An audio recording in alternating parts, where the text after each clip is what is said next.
Jupiter's Phil Wagstaff unfazed by absolute return issues ahead of Merian takeover. Jupiter's global head of distribution has said the acquisition of Merian Global Investors was driven by delivering results for clients rather than gathering assets, but has no concerns over both firms' underperforming absolute return funds. Speaking to portfolio advisor, Wagstaff, pictured, said the deal makes the combined entity a very significant player in the home market, but adds new capabilities which Jupiter has been lacking. He said there are one or two areas of overlap, but in the main the product suites are complementary, noting Jupiter's strength in value equities and Merian's in growth equities, as well as Merian's systematic capability as being beneficial to Jupiter.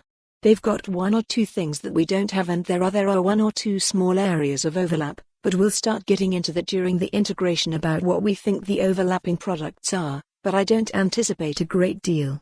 Wagstaff would not be drawn on specific areas of crossover. He added, the key thing is to make sure that you've got the right product suite for the clients and it's set up properly for them. So you've got to make sure it's optimal. And we'll be working on that over the next few months.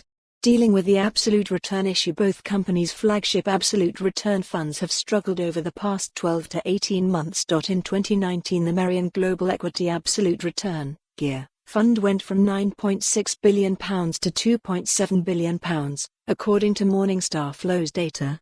James Clunie's absolute return fund has suffered a long run of underperformance, delivering negative returns over all time periods, and went from £1.53 billion to £1.16 billion in AUM last year, according to Morningstar. Wagstaff said he was not authorized to talk about Merian GEAR, but addressing Jupiter Absolute Return, he accepted the fund has struggled over the past year against a bizarre and unprecedented set of market conditions. Clunie has persisted in taking short positions in highly valued growth stocks, such as Tesla and the Scottish Mortgage Investment Trust, in the hope they fall back, but the market keeps driving their prices higher. Wagstaff said, the overvaluation of growth relative to value is at an all-time high, that valuation metric has never been more stretched.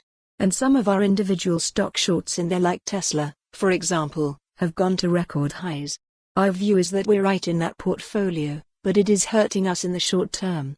Interestingly, we do have some buyers of that fund because they understand that it is a hedge. It is short growth style, it is long value style, it is short tech as a result of that, and as a consequence, is very much a hedge in people's portfolios. But I can't disagree that it's been a challenging year for the strategy. Last week, Jupiter closed Clunie's Jupi. For more on this story, visit the news article link.